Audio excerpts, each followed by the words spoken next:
segredo do fim está no começo. O segredo do fim está no princípio. Em todo sentido. Tanto o princípio do começo como o princípio de princípios de vida. Foi ali que tudo começou. Se nós não entendermos o início da humanidade, por que estamos como estamos, nós não vamos conseguir entender muitas perguntas que as pessoas fazem, como por exemplo, por que há nesse momento criança sofrendo de câncer, por que há pessoas morrendo, por que há pessoas com depressão, por que há pessoas assim. Se existe um Deus de amor justo, por que o mundo sofre, para onde caminha a humanidade? Então a resposta do fim está no princípio. E a Bíblia começa de maneira muito clara. No princípio, Deus. Criou Deus, os céus e a terra. Ela não justifica, não explica, ela anuncia. Deus está no começo de todas as coisas. Saindo agora da Bíblia para a argumentação mais filosófica, Deus é necessário para justificar a existência do universo. Isso é óbvio. Todas as tentativas ateias ou até mesmo céticas de explicar o universo prescindindo da ideia de Deus se tornam nulas. Tanto é que alguns ateus amigos que eu tenho, com muita sinceridade, dizem assim: nós não sabemos. O que havia antes do Big Bang? Eu sei que o Big Bang não é o único modelo que tem de origem do universo. Há outros, mas o mais famoso é o Big Bang. Você até falou, a explosão. O que havia antes do Big Bang? É aquela velha pergunta: se não havia nada, por que há hoje algo? Porque há algo ao invés de nada. Nada mais nada é igual a nada. Tá certo? Um monte de nada vezes um monte de nada é um monte de nada. Então nada com nada é nada. Mas se não havia nada, porque hoje há algo. E todas as tentativas de explicar isso fora Deus, como eu falei, são fadadas ao fracasso. Por exemplo, alguns dizem assim, mas pode ser que o multiverso explique a origem da vida sem necessidade de Deus. Mas aí você vai ter que potencializar esse multiverso ao infinito. E o multiverso não tem base científica nenhuma. Marvel, né? Só na Marvel.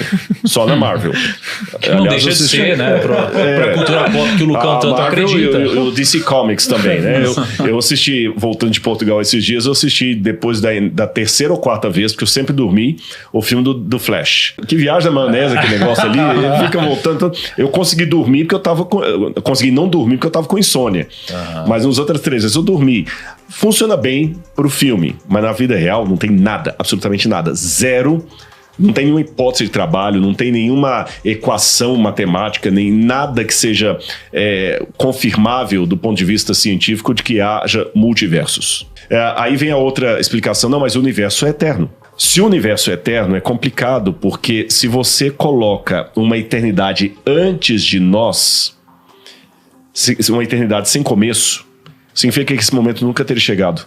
Porque imagina, se para o passado existem milhões de anos sem infinitos, para que esse momento chegasse, teriam que se passar infinitos anos. Infinitos anos ainda não passaram. Então não faz sentido também falar de retrocesso infinito. E todos os experimentos da física até agora dão conta que o universo começou. Tudo tem um começo, né? Tudo tem um começo. Aí alguns amigos falam assim, e o que havia antes do começo do universo? Não sabemos. Esses ateus, para mim, são mais honestos com o dado. Ele não aceita Deus, mas ele também não pode predicar cientificamente que Deus não existe. Agora, do ponto de vista teológico, eu prefiro dizer que havia um ser, que a gente chama de Deus, mas para ser Deus, ele tinha que ter as seguintes categorias. Primeiro, ele tinha que ser incriado. Ele não pode ser um Deus temporal no sentido de tempo que a gente tem na Terra. O tempo começou e Deus já havia antes do tempo. A energia começou, Deus já havia antes da energia. O espaço começou, Deus já havia antes do espaço. Então ele não pode ser alguém que está preso pelo espaço, ele tem que ser onipresente. Ele tem que estar acima de tudo. Esse ser que é a causa primeira, que causou tudo e ele mesmo não foi causado por nada, é que faz jus à existência de algo nos nossos dias. E está bem compatível com aquele que a Bíblia fala no princípio Agora, Deus. Não discordando, porque eu concordo com isso, mas eu tô só numa questão talvez um pouco mais filosófica ainda, né? Me faz sentido existir um Deus, porque em algum momento a gente não vai saber responder alguma pergunta de o que criou isso. Então, o que criou isso? O que criou isso? Chega uma hora que a gente não tem a resposta e fala, bom, tem que ter sido algo divino. Algo divino com essas características. Mas aí se eu fizer a próxima pergunta... E o que veio antes de Deus também? Mas não deveria também ter alguma resposta? Sim. Aí essa pergunta, ela é feita por muita gente que não acredita, só que aí nós temos que levar em consideração algumas coisas. Se existe um ser antes de Deus, então Deus não é Deus. É esse ser que é antes dele. Esse é o primeiro problema. Segundo problema, a gente não está aqui trabalhando naquilo que foi chamado de o Deus das lacunas. Quando não tem explicação, eu jogo Deus ali para tapar. Não é simplesmente assim, já que eu não tenho nada para falar, eu falo é Deus. Tipo o trovão, é Deus. É igual o pai com o filho assim, por que eu não posso ir lá? Porque eu falei que não pode e acabou. Sabe, isso é ignorante. Não, é uma questão lógica, imaginar ou supor, é autoevidente isso, que tem que ter uma causa primeira. Tudo bem, o nome Deus é de cunho da nomenclatura humana.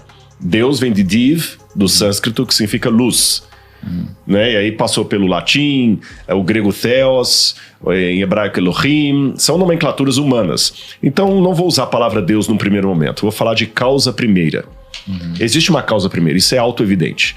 O que eu chamo de autoevidente? Autoevidente é uma verdade que ela é em si mesma evidente, não tem como refutá-la, mas ela está acima da nossa compreensão comprová-la. Por exemplo, vou falar uma verdade aqui que ninguém tem como provar, mas também não tem como desmentir. Você não pode ser e não ser ao mesmo tempo. Alguém discorda disso? Não. Mas tem como você provar isso? Não tem como. Duas retas paralelas são infinitas, jamais se encontram. Você já viu a reta de um infinito a outro infinito para saber que elas jamais se encontram? Mas é autoevidente. E muitas questões também que Euclides colocou e outras coisas mais. Então, quando eu falo que tem que ter uma causa primeira para o universo, isso é um fato autoevidente. É lógico, não tem como surgir do nada produzir algo. Segundo, esse ser não pode ser categorizado a partir dos nossos limites temporais, espaciais e imaginativos. Porque se ele for categorizado dentro desses limites, eu estou cometendo dois erros. Primeiro, eu estou divinizando coisas que são nossas, como o tempo. E, segundo lugar, eu estou simplesmente empurrando o problema para trás. Quando fala assim, mas se Deus criou todas as coisas, quem criou Deus? Aí você está falando de um Deus que não é o Deus causa primeira. Porque se ele teve um começo, então ele não é a causa primeira, porque aí eu tenho que perguntar de novo, quem deu início a ele? Então tem que ser alguém que não está medido pelo tempo. Mas quando eu falo assim, mas como é que esse Deus viveu eternamente então? Também não ter chegado esse momento para ele, você está vinculando esse Deus à nossa categoria cronológica. Se ele é eterno, a ideia de eternidade dele é outra. A ideia de Deus tem um tempo, mas é o tempo divino. Por isso que Pedro fala que 1000 anos para o Senhor é como um dia, e 1000 dias como um ano. Então Deus não está preso ao tempo, ao espaço, mas nós projetamos as nossas categorias espaciais, temporais, imaginativas a Deus, que são categorias limitadas, e a gente acaba limitando Deus também em categorias que não deveriam limitá-lo.